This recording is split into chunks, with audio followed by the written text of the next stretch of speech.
Support for this program has been provided by Carnegie Corporation of New York, the Reuben and Elizabeth Rousing Trust, the Roddick Foundation, John D. and Catherine T. MacArthur Foundation, the Corporation for Public Broadcasting, National Endowment for Democracy, and Paul Newman through Newman's Own.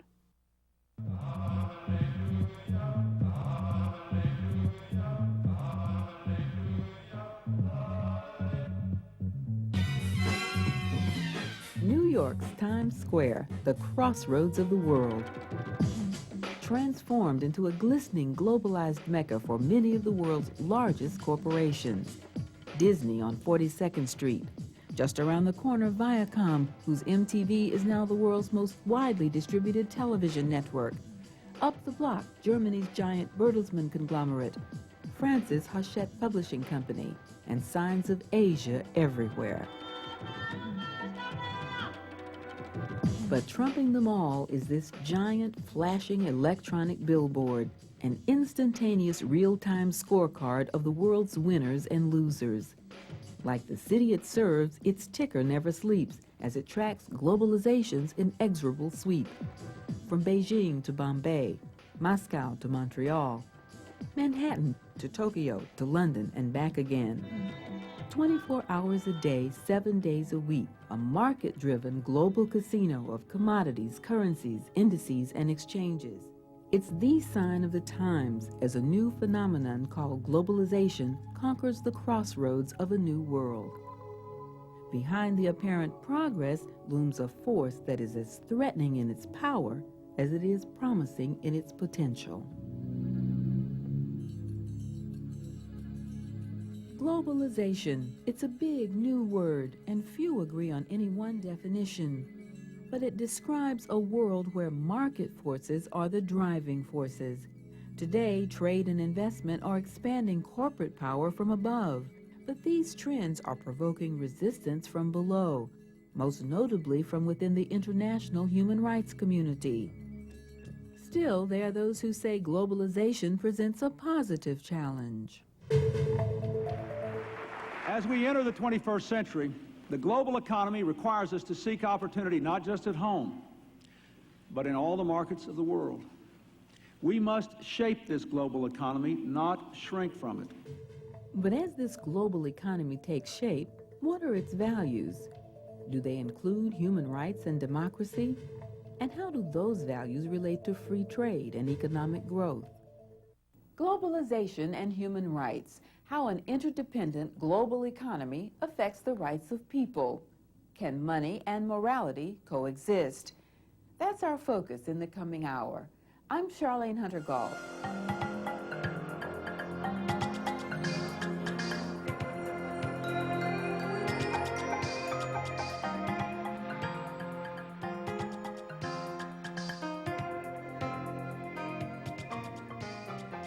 Globalization and Human Rights with Charlene Hunter-Gault. In this report, we'll explore an urgent debate. How can economic forces, companies, markets, and institutions like the International Monetary Fund best promote human rights? Or should economics and human rights be linked at all? I think a healthy economy is the best environment in which to pursue human rights. United States Treasury Secretary Robert Rubin was once a partner at the Wall Street investment firm Goldman Sachs. He opposes linking economic policy to human rights. This administration has been enormously committed to promoting human rights around the world. The problem that you have now is figuring out what is going to be effective and what isn't going to be effective. Consumer advocate Ralph Nader. The essence of globalization is a subordination of human rights, of labor rights, consumer, environmental rights, democracy rights, to the imperatives of global trade and investment. This is world government of the Exxons by the General Motors for the DuPonts. As Western economies flourish, many benefits of globalization are obvious. But what will this new world order mean for human rights in social and economic terms, in Asia's sweatshops, among the growing ranks of child laborers, for protecting the environment, or dealing with Africa's tyrannical regimes? What can be done? What should be done? In the coming hour, we'll track the impact of globalization. we'll visit a posh corporate summit high in the Swiss Alps where the world's most powerful businessmen exchange ideas. To assess the role of markets, we'll descend into the depths of South Africa's gold mines, now threatened by massive unemployment.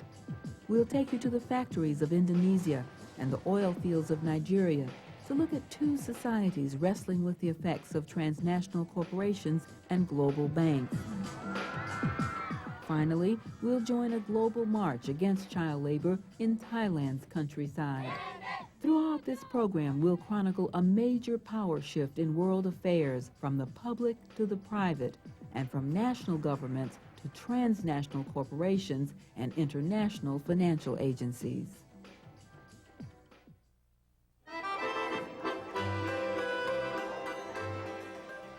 Our story begins here, high in the Swiss Alps, in the exclusive resort town of Davos. The World Economic Forum is holding its annual meeting to discuss global issues. Our topic, market-driven economies around the globe. Here, corporate logos of every stripe are on display alongside national flags. Summits once staged by and for heads of state are now also run for captains of industry, CEOs, and the influential core of economists who advise them. George Soros, chairman of Soros Fund Management. Among the participants in Davos is George Soros, the billionaire investor, speculator, and philanthropist. The Davos meeting is an enormous sort of cocktail party. A lot of contacts, people meet. It is actually symptomatic of the age because you have presidents and prime ministers courting the financiers and the industrialists. This concentration of so many powerful people in one place provokes protests by activists from all over Europe. 4,000 villages have been depopulated and destroyed. Tens of thousands have been killed, thousands have been imprisoned. Unlike previous years, human rights advocates have been invited inside to participate in the growing global debate. It certainly is a worrisome phenomenon when people who have not been elected except by their capacity on the marketplace become a sort of a shadow government of the world. This worries me enormously because it is a profoundly anti-democratic practice. Chilean author and activist Ariel Dorfman was surprised at what he found. Many of these corporate people are in fact very worried about this, whether they are worried because it will explode in their faces or because as human beings they do in fact feel compassion and worry about this is something that needs to be debated. Most business leaders here contend that globalization aids the cause of human rights. James Robinson is a former head of American Express. I think it's helping human rights because what it's doing is it's giving jobs to people at salary levels that they never would have had access to before. So in time, I think this becomes more self-corrective. United States Speaker of the House, Newt Gingrich, agrees. There's clearly a rising general standard of living for everybody. That is, people overall are generally better off than they've ever been, but that in the short run, in a period of great transition, those who are the most successful pull away and get even wealthier faster. But the historical pattern is that everybody else begins to catch up over time. But labor leaders like AFL-CIO President John Sweeney argue that workers are actually losing ground. Workers are suffering, and they're losing their jobs or they're being exploited. And it's about time that these leaders of commerce and industry hear the story of what working conditions are like. Sweeney warned business leaders that those who ignore workers' rights do so at their peril. If this global economy cannot be made to work for working people, it will reap a reaction that may make the 20th century seem tranquil by comparison. Sweeney huddled with other labor leaders like Britain's Philip Jennings, who runs an international labor federation. They're talking here in the World Economic Forum that they need some new rules for the game. What we've been saying is that those rules are there. They are in place and they should be applied. There are international labor standards. There's a universal declaration of human rights that needs to be applied in this global economy because they're simply not. Labor officials cite the United Nations 50-year-old Universal Declaration of Human Rights as a point of departure. It firmly anchors labor rights and economic demands in a human rights context. That declaration established a principle that all people are entitled to the same rights protections worldwide. This Universal Declaration of Human Rights may well become the international Magna Carta of all men everywhere. Human rights predate economic globalization. Pierre Sané is the head of Amnesty International. These rights have to be universally applied if we want to live in a world of peace and justice. They cannot just be applied in certain parts of the world.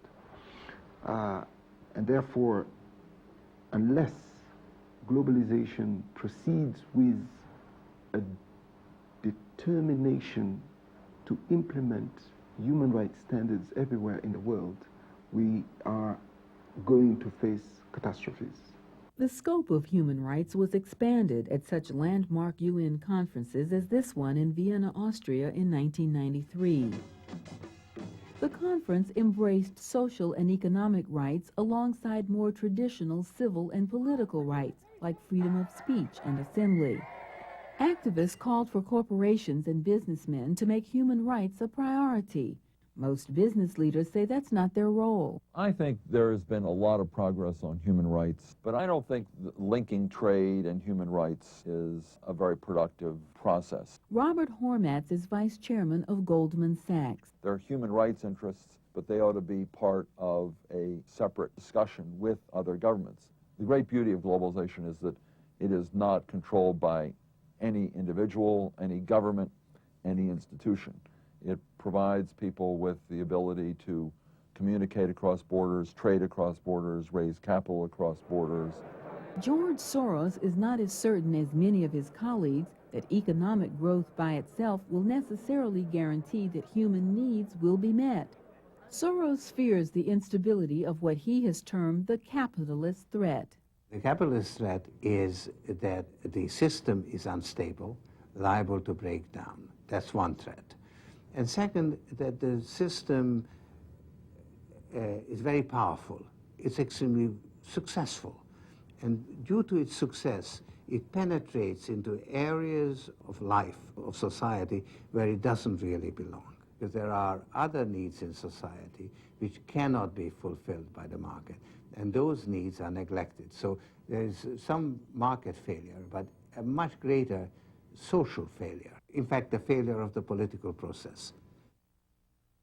So, in Soros's view, political leadership is needed, but many politicians argue that they have less and less influence over global economic forces as the power of corporations grows in a market-driven world.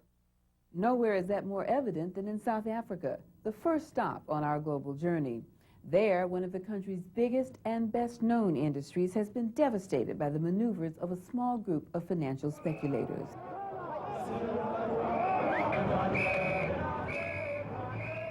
These men are gold miners, protesting against massive layoffs that have cost 50,000 jobs and put 100,000 more at risk. They're victims of the fall in the price of gold, largely a result of unregulated speculation in the gold market thousands of miles away. Finance Minister Trevor Manuel. Issues of timing are exceedingly important. Some of the circumstances that led to the fall of the price last year could have been prevented. Silver and gold, silver and gold. In 1997, false rumors spread that European central bankers were about to sell their massive gold reserves. This sent gold prices plummeting. Central bankers didn't sell, but they also didn't use their powerful voices to quash the rumors. So others sold, and speculators rushed in to buy. With falling gold prices, thousands of South Africa's gold miners found themselves out of work, and those that remained faced an uncertain future in the weakened gold mining industry. Union leaders convened a summit to address the crisis. One of those invited was Bobby Gotzel, who represents the mine owners of South Africa. Everybody in this room is united by one powerful common interest. We're here because of the crisis in the South African gold mining industry. Gotzel placed blame on the gold speculators. Short-term speculators are making money on pushing the price of gold down on the threat of central bank action. Union leader Gwede Mantashe. We are losing about 500 workers every day, and that is actually a disaster. Gold and diamonds built the South African economy. For nearly a century, a poorly paid, mostly black workforce labored miles underground under dirty and dangerous conditions. One miner is said to have died for every ton of gold ripped out of the earth. The mine workers were among the first to build a militant union to better their conditions. It became a driving force in the struggle against apartheid. But even the new democratic government the miners helped bring to power is almost powerless to help them. With over 32% unemployment, these are hard times at the mines. These men are standing in line to cash their monthly paychecks. Each makes on average about $130 per month for work deep down underground in these mines. But there is also great anxiety because none of these men is exactly sure just which of these paychecks is going to be his last. Miners accuse the owners of using the gold crisis as an excuse to shrink their labor force and to mechanize production in the name of global competitiveness. South African Deputy President Thabo Mbeki says his country is not unique. You are seeing a real consolidation of economic power in fewer and fewer hands. It's an outcome, a reflection of, and also a cause of this whole process of globalization. South African economist Azar Jamin says this trend is deepening inequality. There can be little doubt that the financial world internationally and in South Africa as well just doesn't seem to have any communication with the wants and aspirations of the ordinary man in the street. They are totally engrossed in the quest for profit, and I'm afraid to say that ultimately the backlash that may be encountered against the resultant increase in inequalities could bring down the very financial wealth that is currently being created by a few. The gold crisis is only one of the downsides of globalization. When there are millions starving, and I think, that there must be something fundamentally wrong. South Africa's Nobel laureate, Archbishop Desmond Tutu, adds a moral perspective. I do not buy this whole business about the market, because the market isn't something that has got a total autonomy out there. The market is controlled and run by human beings.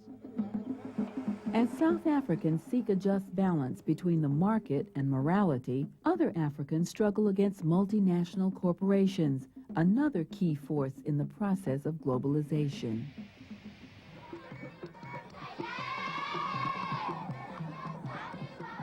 Here in Nigeria's oil-rich Niger Delta, the indigenous people of Ogoniland have been battling against environmental devastation they allege has been caused by shell oil.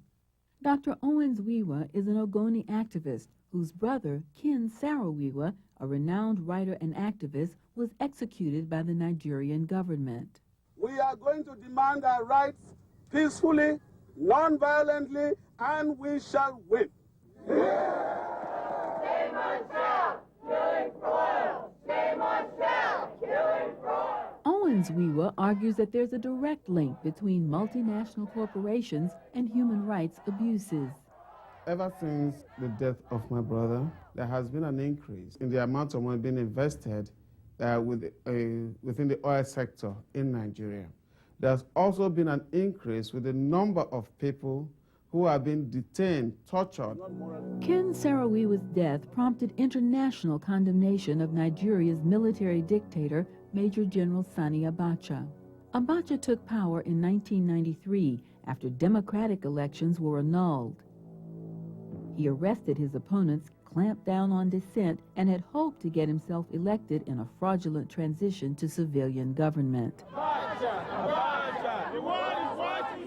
Abacha died suddenly from a heart attack in June 1998. Upon his death, another general, Abdul Salam Abubakar took over. He released some prisoners and pledged to hold democratic elections early in 1999. Nigerian officials did not respond to our requests for interviews or visas to visit the country. Are you with the Nigerian embassy? I am, but I don't know anything about it. Well, what about the situation in Nigeria, sir? It's calm and quiet. Inside Nigeria, many supporters of democracy still feel threatened. They blame transnational corporate interests as much as their own military government. Colonialism might be over in Africa, but, it was quickly a transition to some kind of neo-colonial arrangement, and clearly the economic structures and therefore the political relationships are still controlled from outside. And that's why, Africa is in such a terrible shape.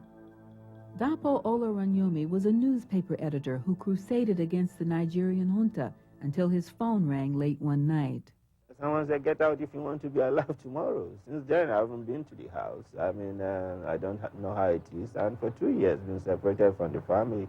But I mean, I'm just lucky. Of course, I've been in and out of jail. I've been brutalized. My hands have been crushed. I use braces for most of my legs now. But, other people are in worse state. He had just been joined by his wife Ladi and their son Aramide, who had been smuggled out of Nigeria. Ladi and the child had been detained and terrorized. I've been detained 3 times. It's not an experience I like to think about too often because it was horrible. Of course, there are no beds, no mattresses, no nothing. You sleep wherever you can, on the floor, on the chair, and the place, the sanitary condition is so horrible, it's bad, I mean, there are big, big rats like this. I mean, so, you can't sleep. The couple says that they are free today only because of support from human rights activists. They single out one woman for particular praise, American human rights lawyer Gay McDougall. She spent years crusading for economic sanctions against South Africa's apartheid regime. As a result of her efforts, she was chosen to be an election commissioner in 1994 and witnessed Nelson Mandela's first democratic vote. McDougall is now working with Nigerians, some of whom are exiled in South Africa.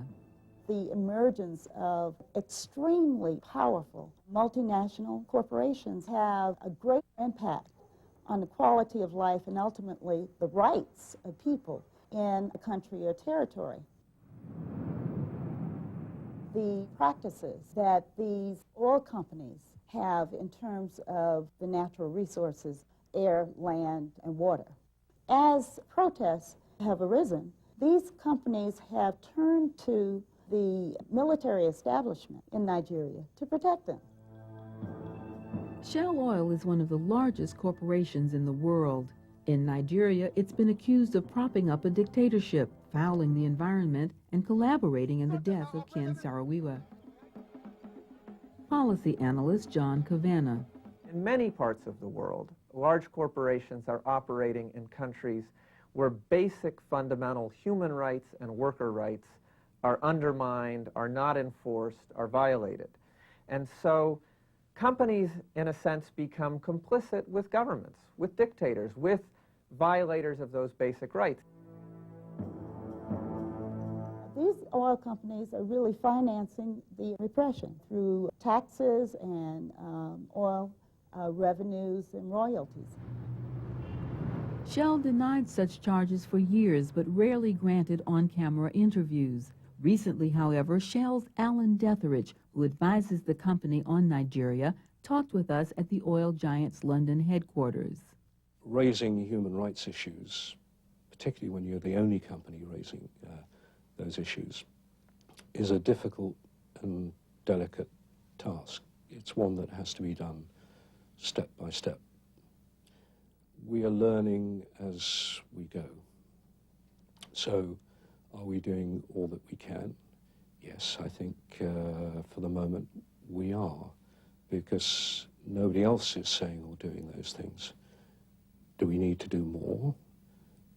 Quite probably we do. Not surprisingly, the company and its critics do not see eye to eye. if they really have any concern about human rights, the first thing is to define their relationship to the military. As far as we're concerned, they're still very much good bedfellows. Human rights activists accuse Shell of paying one of Nigeria's most vicious security units to protect its interest. Earlier, Shell denied the charge, but not now. Yes, once we did call in the mobile police. We've never done so after that. And yes, it is true that we paid field allowances once to that unit. I have letters which Shell wrote to the Nigerian authorities requesting for armed protection on more than one occasion. And secondly, I have had the misfortune of being arrested and detained by Major Paul Okontimo, who told me about the payment that Shell gives him. And he did say it wasn't just once. What role, if any, did Shell play in the trial and execution of its critic, Ken Saro-Wiwa? When the verdicts were announced, our chairman of the Royal Dutch Shell Group wrote a personal letter to General Abacha, pleading with him for clemency, for Ken's life and for the others who'd been condemned with him. So we did what we thought was the right thing to do. Not exactly that way. He did send a fax to Abacha after the death sentence had been confirmed by the Provisional Ruling Council. I believe that the chairman of Shell had an ample time, if he really wanted to save the life of innocent people like Ken, to have actually gotten to Abacha directly. He did not do that. What he did was a public relations ploy so that they can tell the world, oh, we sent the letter on his way to the gallows. Only it was too late. Finally, did Shell say that Saro-Wiwa's life could be spared if the campaign against Shell was called off? Over 3 meetings I had with Mr. Brian Anderson, the head of Shell, and I told him about my desire for the freedom of my brother and our colleagues. And he said that it would be difficult to free him, but not impossible. But we have to show goodwill. So I asked him, what is the goodwill? And he said that we should stop the international campaign that was going on to save my brother and our other colleagues, and the campaign against Shell's environmental practice in Nigeria. It is simply not true. For a start, we don't have that kind of influence with the Nigerian government. If we had that kind of influence, then the letter from our chairman would have prevented those, would certainly have prevented the executions. Shell and all of the other oil companies have the collective power. They could play positive roles. They have declined to do that. They have been called on to intercede with the regime with respect to political prisoners, to call on the regime to release political prisoners. They have largely declined to do that. Shame on Shell, killing for oil. This is the heart of the difference. Critics believe that corporations have the clout and responsibility to press for human rights. Shell says it can't, and that even withdrawing won't help. Those that argue that if Shell just withdrew from the country, that would bring the regime to its knees, I'm afraid are mistaken. Because you have to ask yourself, what can you withdraw? We can't withdraw the oil wells, we can't withdraw our pipelines and our facilities. So it wouldn't have the result that people would hope that it would. If corporations like Shell can't or won't do more to pressure a military regime like Nigeria's, who can? Should trade be limited when human rights are violated? Well, I certainly have been a part of the voice in favor of sanctions, tougher sanctions in the U.S. In the past, the idea of international economic sanctions against Nigeria like the ones that helped topple apartheid, was raised by South African officials, but no action was taken. I don't think the will is there. But we have to continue to engage the issue of doing whatever we can to ensure that Nigeria does indeed become a democratic country, that all of these human rights and other issues are addressed. It's going to happen that ultimately the oil companies there, for instance, will see that it's far, far better to be on the side of the people, to be on the side of justice, to be on the side of freedom, and not kowtow to the powerful, who are powerful only for a moment, and then they become the flotsam and jetsam of history. From Africa, we turn to Asia, the epicenter of globalization's first major crisis. Here, the human rights debate focuses on the role of global institutions like the International Monetary Fund. Whose interests do they serve? Should agencies which already use their clout to impose economic privatization and cutbacks in social services also demand political reforms and adherence to human rights standards?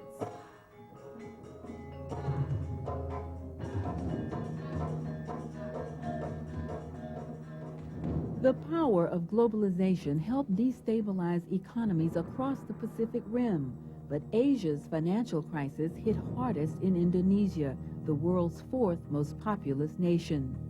For many years, the country has been praised as one of the Asian tigers whose economy could do no wrong.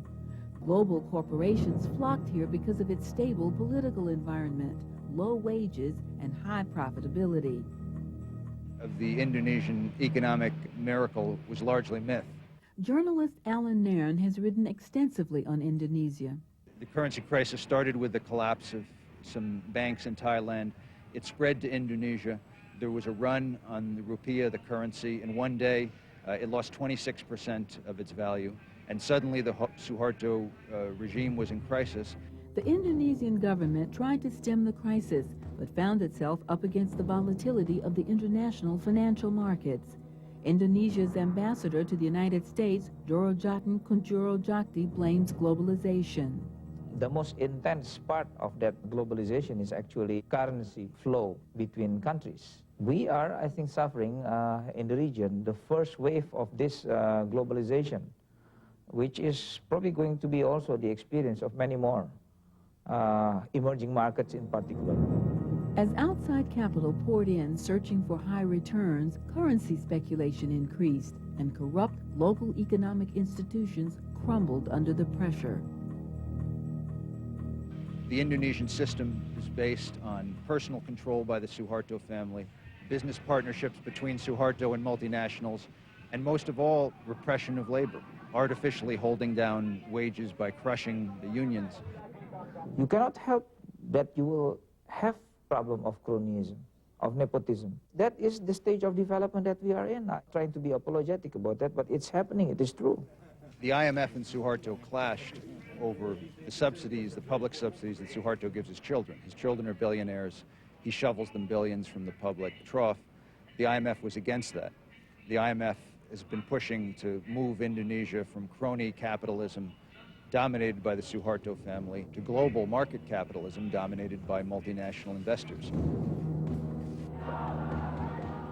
Although a downturn was expected in the Asian economy, even an experienced investor like George Soros found the severity of the crisis alarming.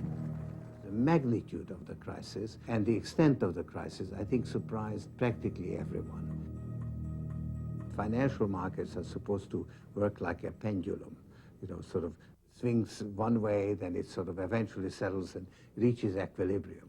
And instead of that, it worked like a wrecking ball, you know, knocking over one economy after another. And that was very scary. To stabilize the situation, the international financial community promised a massive $40 billion bailout, but only if Indonesia restructured its economy. The International Monetary Fund insisted on a plan to cut back spending and eliminate subsidies to the poor. although it backed away somewhat as protests mounted. The Asian crisis is, among other things, too much dictatorships, too many oligarchies ripping off the masses of the people. The system is currently stacked in favor of the lenders to the detriment of the debtors. Indonesian sociologist Melly Tan describes the impact of the crisis on ordinary people. The increase of price of basic necessities are such that it's very legitimate of housewives and mothers if they are quite concerned about how to get rice and cooking oil, sugar, the basic necessities that you need for everyday sustenance. As the cost of living in Indonesia skyrocketed, riots broke out to protest out-of-control food prices. Factory worker and organizer Cici Sukezi. Our salaries need to be made more appropriate to the prices that we have now. If this isn't the case, then we're going to starve. The crisis has really hurt the workers, or they are not responsible for the catastrophe that has befallen them. The social dislocations in Asia are tremendous because these countries don't have social safety nets. So if people lose their jobs, they have nothing to fall back on. As unrest increased inside Indonesia, international pressure grew to link human rights protections to any financial rescue plan. Yes, bankers, no, the IMF has got to go. This view was echoed in Jakarta when we slipped into a military-run hospital to interview the country's then-imprisoned labor leader, Mukhtar Pakpahan. I am seriously to insist the USA government stop the aid if no political reformation. The freedom to associate for workers and the freedom to bargain for workers are economic matters, not political matters. U.S. Treasury Secretary Robert Rubin rejects such calls for linking human rights to economic aid. The problem that you have in Southeast Asia, where you have this enormous financial instability that isn't turned around, it seems to me is inimical to human rights, to environmental protection, to other matters of that sort. There, I think what we need to do is to do everything practical and sensible to reestablish financial stability and economic growth. World Bank economist Michael Goulding also favors keeping human rights and economic strategy separate. Globalization is by its nature a carrot and stick process in economics and politics and human rights. You engage, you encourage countries to participate in the global economy, and that forces them to change internal behavior and standards. Human rights cuts against the IMF program. The IMF program involves holding down wages. If you have human rights, you have free labor organization that drives up wages. Globalization still demand division of labor. Some countries will actually use the cheap labor base. You have exploitation of labor, as a matter of fact. You cannot help it, as I see it. Human rights in Asia is often synonymous with workers' rights in factories like these, which produce garments and athletic shoes for export. One key issue is the right to organize unions to press for higher wages from global corporations. Ferris Harvey from the International Labor Rights Fund helps Indonesians form independent labor unions. What we're working at here is an effort to find handles to enhance workers' ability to negotiate their own terms within a global economy as it relates to their basic rights, their rights to organize, their rights to negotiate and bargain collectively. Those are all issues that are increasingly under threat. We are in a country here which has a long history of being able to use the military to suppress most kinds of labor organizing and labor activity. Max White monitors labor conditions in Indonesia for Justice Do It, a U.S.-based workers' rights group. It is much to the advantage of the government to prevent just such organizing. In the United States, at least so far, if I go in and I ask my boss for a raise, or if 100 of us go in and ask my boss for a raise, he could fire us, but he can't call the police and have me arrested. They can here. Cici Sukezi was fired from this Nike contract factory after organizing for better working conditions. From my point of view, I'm hoping that workers can get organised and that workers can unite. It's very difficult to unite workers here. We don't have freedom of organisation, and we're seen as opponents when in fact all we really want to do is improve the situation of workers. Nike's practices have become the focus of many protests, like this one outside the Nike Town store in New York City, just weeks before we visited Indonesia. We're fired up! Nike is paying their workers 11 cents an hour to make those shoes that are costing $150 here. If we want them to pay a decent wage to workers overseas, and we want them to open up some factories here, we can use the jobs right here. We made you, we'll break you! We made you, we'll break you! Nike spokesman Beta manager. Nike's been unfairly targeted by a number of both other companies as well as by individuals with regard to our practices. We've actually been quite a world leader in the past 25 years at making investments in developing economies throughout Asia, throughout South and Latin America, and actually providing economic opportunities for quite some time to workers who seek better opportunities. Nike asked Andrew Young, former U.S. ambassador to the United Nations, to examine conditions in the company's Asian factories. Young's report concluded that Nike is doing a good job in the application of its code of conduct. But the workers we met in Indonesia had a different assessment. Up until now, the code of conduct is still often violated, and the report that was put out by Mr. Andrew Young isn't correct. Mr. Andrew Young itu, jadi dia menulis yang bagus-bagusnya. It's just fine words. Young told us that Nike made a special effort to enforce its code of conduct, but Nike workers in Indonesia want the company to go further. What makes us want to ask things of Nike is that the code of conduct promises things, and we think that it shouldn't just be something posted on the wall. Chairman and Chief Executive Officer of Nike. As criticisms of Nike mounted, the company's chairman, Phil Knight, appeared before the National Press Club to announce reforms in its work practices. When Nike has gone into a country with its manufacturing operations, wages have increased and poverty has decreased. Nike, of course, is not solely responsible for that, but we have been a part of that process, and we are proud of it and not ashamed of it. We accompanied Ferris Harvey on inspections to several manufacturers to monitor working conditions.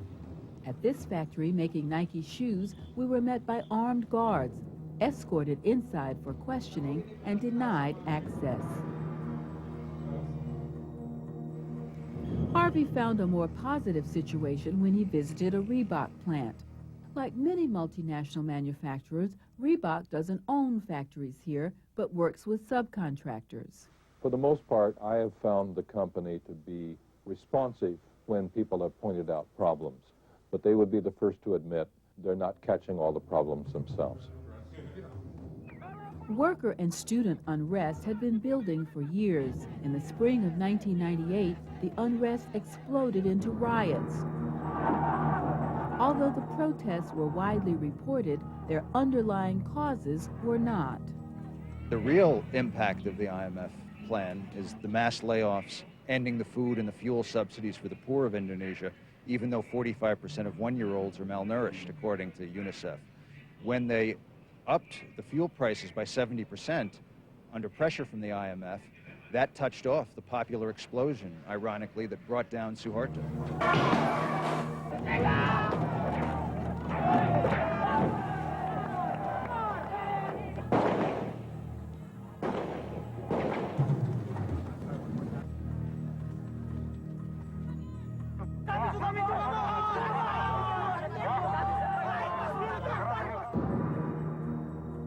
Saya memutuskan untuk menyatakan.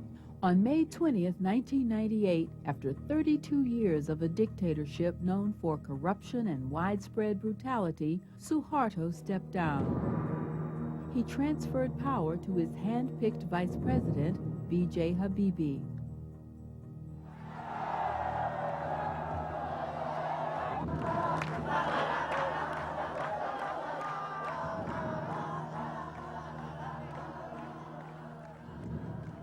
the globalization will continue.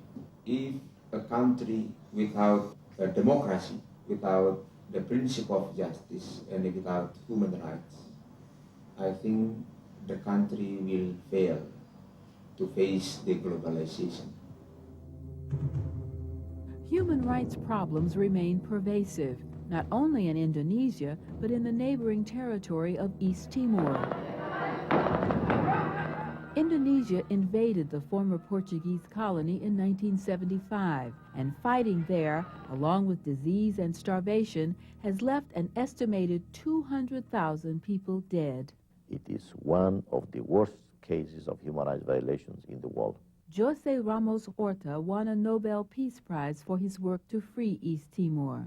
The past 21 years, this regime, the Indonesian regime, has perpetrated extraordinary violence on the people in a manner that is totally unnecessary.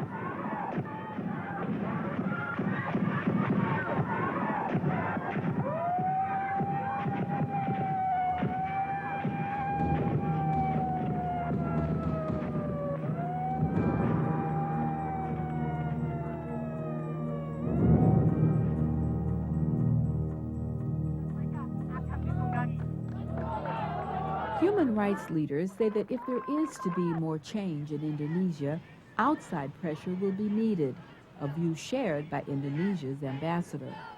Democracy in our country to some extent will come up from pressure from outside, not just from the inner side. More and more foreign actors involved. Our society will then realize that, hey, this is something that we miss ourselves. We should have it. The Asian crisis has created tremendous human suffering. And as it happened, it didn't affect the advanced countries. In fact, in a funny way, it actually was to their benefit. So with our Spartan upbringing, we can take other people's pain without flinching. And that is what is happening now in Asia. Countries like Indonesia face pressure from both ends of the globalization equation, from the top to be less restrictive, and from the bottom to be more just. We move now to consider responses from the international human rights movement.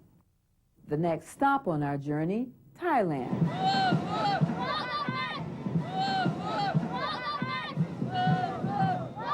We rejoined Ferris Harvey at an international march against child labor, the world's first such global protests. The Global March Against Child Labor was born in a conversation that I had with Kailash Satyarthi, the very charismatic leader of the move to bring children out of bonded labor in India, the head of the South Asian Coalition on Child Servitude. We had ample proofs that the children are being used as slaves. They are bought and sold. They are tortured. They are confined to workplace. They are not able to leave their jobs. These are kids working in brick kilns, working in farms as part of bonded farm laborers, or working in granite quarries, kids in sexual slavery, or being trafficked across national or state boundaries for sexual purposes. Those are the kind of kids that this Global March is an effort to highlight. So we decided that the Global March was a way by which we could bring international pressure to country after country. This was not just a simple protest.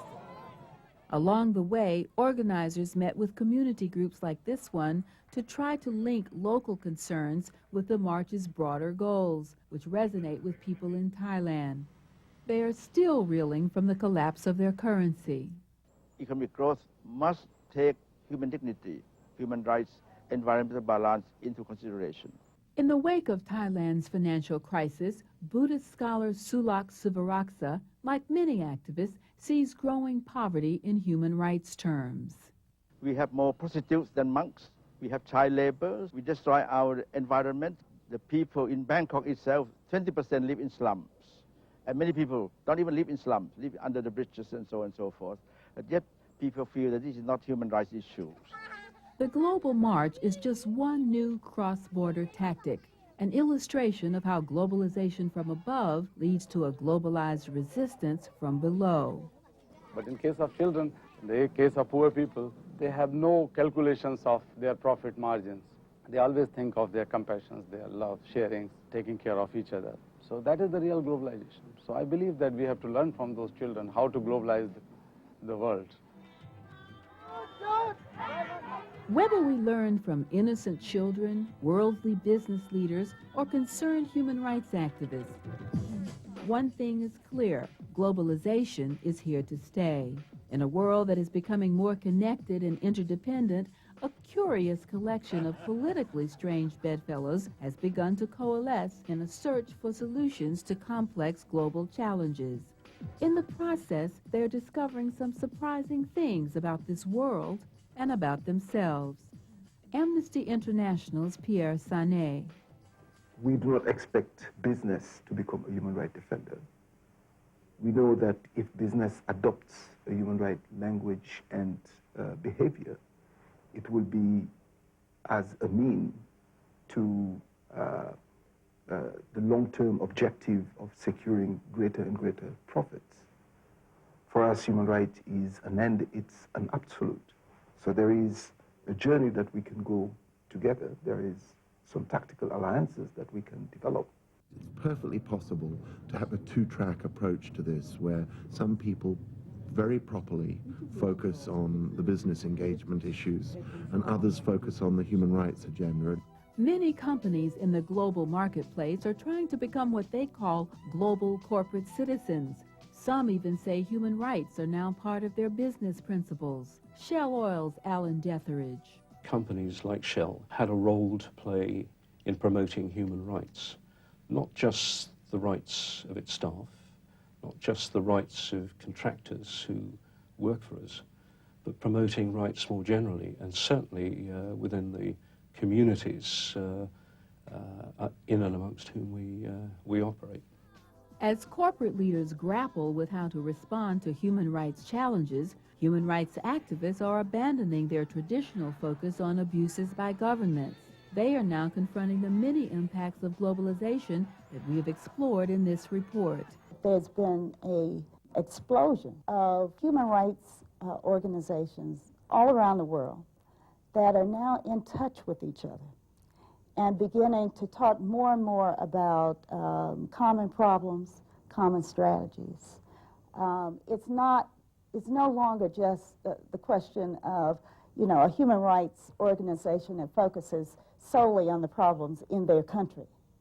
But they're seeing the link between the problems in their country and problems across borders, regionally and internationally. Both globalization's proponents and critics see the fight for human rights as a major challenge. I think there has been a lot of improvement in human rights around the world. This is not to say that there is perfection, and it's not to say there are no problems, but I think one of the great benefits that globalization has provided to the world is improvements in human well-being. Well, I think there's a very good thing that is happening in the whole international economic debate. There's issues of poverty, of a better life, of equity. Those issues are coming back onto the agenda even of the international corporate world. A movement away from merely that what governs our decisions and behavior is the bottom line, and that's it. This is global trade without global law, without global democracy. And if you have global trade and investment dominated by a few giant corporations who pit one country against another without a rule of law, you're going to have increasing pressure both in the first world and in the third world, standards of living and standards of justice. I hold to the view that this is a moral universe. Goodness matters as it did forever in the past. It will continue to do so. Truth matters. Corruption matters. I mean, we've seen why some of the financial institutions in Thailand, Indonesia have gone under. It's been basically, ultimately, that they have flouted ethical rules, not so much just financial rules. It has been ethical rules. I have no qualms myself. I have no deep anxiety that we are suddenly going to become an amoral society because of globalization. Still, questions remain. Will globalization advance democracy and human rights? Or will corporate power triumph above all else? And how can citizens of the world get involved and help provide solutions? In this era of globalization, these are not academic questions, but flashpoints for continuing debate, a debate that will determine the values that will shape the world of the 21st century. Thanks for watching. To learn more about globalization and human rights, visit PBS Online at the internet address on your screen.